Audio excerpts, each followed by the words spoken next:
हम अपने गार्डन में लगे बेल वाले पौधे, चाहे वो फूल वाले हो या फिर सब्जियों वाले, उनको सपोर्ट देने के लिए हमें एक मचान की ज़रूरत तो होती ही होती है। तो जो मचान आज मैंने अपने फूल वाले और सब्जियों वाले पौधों के लिए तैयार की है, वो बिल्कुल फ्री में तैयार की है। और इस मचान को एक बार तैयार कर लेने के बाद ये मचान हमारे काफ़ी सालों साल चलती है। हर साल हमें अपने पौधों के लिए उनको सपोर्ट देने के लिए मचान बनाने की ज़रूरत नहीं होती। इस मचान को मैंने बिल्कुल फ्री में किस तरीके से तैयार किए हैं वो भी मैं आपको बताती हूँ। नमस्कार दोस्तों, मेरे चैनल पर आप सबका स्वागत है। हम अपने गार्डन में बहुत सारे बेल वाले प्लांट ग्रो करते हैं, चाहे वो सब्जियों वाले हो या फिर फूलों वाले। और जब तक हम इन प्लांट को कोई ना कोई मचान बनाकर या फिर कोई ना कोई सपोर्ट देकर बांधे ना, तब तक ये बिखरे से रहते हैं, बिल्कुल भी अच्छे नहीं लगते। जब हम इनको सपोर्ट देकर बांधने के लिए कोई मचान या कोई स्टिक वगैरह लगाकर उसके ऊपर इनको चढ़ा देते हैं तो ये बहुत ही सुंदर लगते हैं। आज मैं अपने गार्डन में लगे बेल वाले पौधों के लिए जो मचान तैयार करूंगी, तो उसके लिए मुझे कोई भी बहुत ज़्यादा स्टिक इकट्ठी करने की ज़रूरत नहीं है।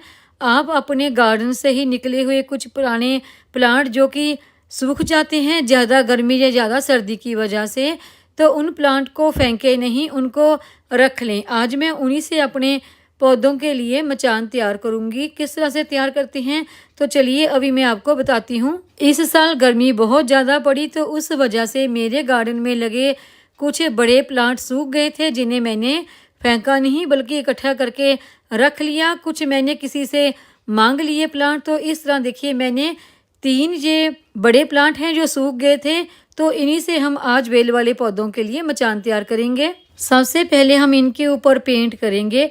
तो पेंट हमने देखिए जिस तरह जी हमारा प्लांट है इसी तरह से नहीं करना, बल्कि सबसे पहले हमने इस प्लांट की साफ़ सफाई करनी है। जो बिल्कुल देखिए छोटी छोटी सी इस तरह की ब्रांच है, सबसे पहले उनको निकाल लेना है। और इस प्लांट की जो रूट है उसकी भी हमने साफ़ सफाई कर लेनी है। और उसके बाद हमने इस प्लांट को किसी चाकू की हेल्प से इस तरह से देखिए जो उसकी ऊपर की लेयर है हल्का हल्का सा उसकी सफाई कर देनी है, क्योंकि हमने इसके ऊपर पेंट करने हैं। तो साफ़ सफाई होना पहले बहुत ज़रूरी है। पूरे प्लांट की साफ़ सफाई होगी। देखिए ये कितना क्लीन हो गया है, लेकिन अभी हमने इसके ऊपर इसी तरह से पेंट नहीं करना। अभी मैं इसे इस तरह का देखिए रेगमार आता है, आपके यहाँ इसे पता नहीं क्या कहते होंगे, हमारे यहाँ तो रेगमार ही कहते हैं। ये एक पत्ता सा होता है, इसे आपका प्लांट पूरी तरह से क्लीन हो जाएगा। अभी मैं उससे इसकी थोड़ी सी और साफ सफाई कर दूंगी ताकि पेंट की चमक इसके ऊपर अच्छी आ जाए। मेरे पास 2 और प्लांट हैं, तो उनको भी मैंने इसी तरह से साफ सफाई उनकी कर लेनी है। प्लांट देखिए अब पूरी तरह से क्लीन हो गया है। अभी इसके ऊपर हमने पेंट करना है। पेंट मैं यहाँ पर नहीं करूँगी, यहाँ पर बहुत ज़्यादा गर्मी है, तो उसके लिए इस प्लांट को अंदर ले चलते हैं। इसके ऊपर पेंट करने के लिए ये मैंने वुडन कलर का पेंट लिया है, आप कोई भी ले सकते हैं, क्योंकि ये लकड़ के ऊपर करना है तो मुझे लगता है कि ये कलर अच्छा है तो इसके ऊपर अच्छा लगेगा। तो देखिए ये प्लांट हमारा पूरा अच्छी तरह से पेंट हो गया है। तो इसी तरीके से मैंने 2 दूसरे प्लांट को भी कलर कर लिया है। ये जो एक छोटी सी ब्रांच छोड़ी है वो इसलिए ताकि मैं इस प्लांट को सुखाने के लिए थोड़ा सा सपोर्ट देके खड़ा कर सकूं।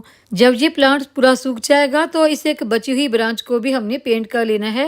ये देखिए मेरे तीनों ही प्लांट पेंट होकर तैयार हो गए हैं। इनको हमने इसी तरह से बेल वाले पौधों को सपोर्ट देने के लिए इस्तेमाल नहीं करना है। इन प्लांट का ये जो नीचे वाला हिस्सा है, इन्हें हमने पॉलीथीन से अच्छी तरह से कवर कर लेना है। प्लांट के नीचे वाले हिस्से को हम पॉलीथीन से इसलिए कवर कर रहे हैं क्योंकि ये मिट्टी के अंदर जाएगा। अगर इनके ऊपर पॉलीथीन बंधी हुई होगी तो ये मिट्टी में गलेगा नहीं और जल्दी टूटेगा भी नहीं। हमने इनको पॉलीथीन बांधकर अच्छी तरह से कवर कर लिया है और ऊपर किसी डोरी से नॉट लगा दी है। अगर आप यहाँ पर टेप लगाना चाहें तो टेप से भी कवर कर सकते हैं। अब इसी तरह से जो हमारे दूसरे 2 प्लांट बचे हैं उनको भी हम पॉलीथीन से कवर करके उनके ऊपर डोरी से नॉट लगा देंगे। और ये हमारे तीनों प्लांट तैयार हैं बेल वाले पौधों को बांधने के लिए। अभी मैं इन तीनों को लेके आ गई हूँ ऊपर छत पर जहाँ मेरा गार्डन बना है। और ये इस ग्रो बैग में लगी है मेरी करेले की बेल।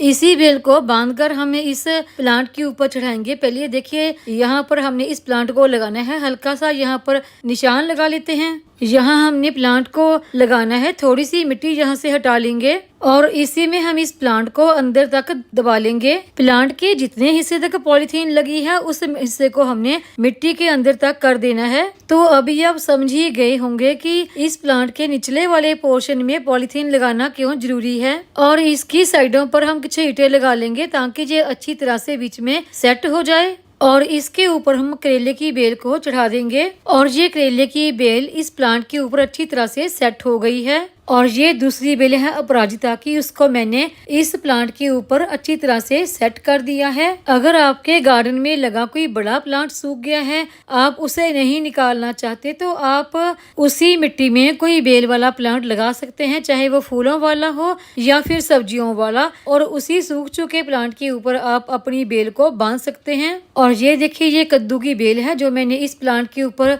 चढ़ा दी है। मुझे रात को ये काम करते करते काफी देर हो गई थी और दूसरे दिन देखिए करेले की बेल अच्छी तरह से सेट हो गई है और इसके ऊपर काफी अच्छी फ्लावरिंग भी शुरू हो गई है और छोटे छोटे से करेले भी बनने लगे हैं। इसी तरह से देखिए, आप भी अपने गार्डन में सूख चुके बड़े प्लांट को बेल चढ़ाने के लिए इस्तेमाल कर सकते हैं। लेकिन आप उन प्लांट को पेंट जरूर करें, क्योंकि अगर आप पेंट नहीं करेंगे तो बारिश की वजह से वो उनकी जो लकड़ है वो जल्दी खराब हो सकती है। और पेंट करने से वो प्लांट आपके बेल चढ़ाने के लिए सालों साल चलते हैं, क्योंकि उनकी लकड़ ऊपर से पेंट से कवर हो जाती है और बारिश से उनका कोई नुकसान नहीं होता। और जब मिट्टी में उनको गाड़ना है तो पहले पॉलीथीन से जरूर कवर कर लें ताकि नीचे की तरफ से लकड़ गलनी शुरू ना हो जाए।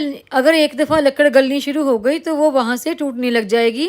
तो आज की इस जानकारी के बाद आप अपने गार्डन में सूखा कोई भी बड़ा प्लांट फेंकेंगे नहीं, बेल वाले पौधों के लिए उसे इस्तेमाल करेंगे। आपको ये आज की जानकारी की वीडियो पसंद आई हो तो वीडियो को लाइक, सब्सक्राइब, शेयर और कमेंट जरूर करें। बेल आइकॉन को दबाएं ताकि मेरी आने वाली हर नई वीडियो का नोटिफिकेशन आपको मिलता रहे।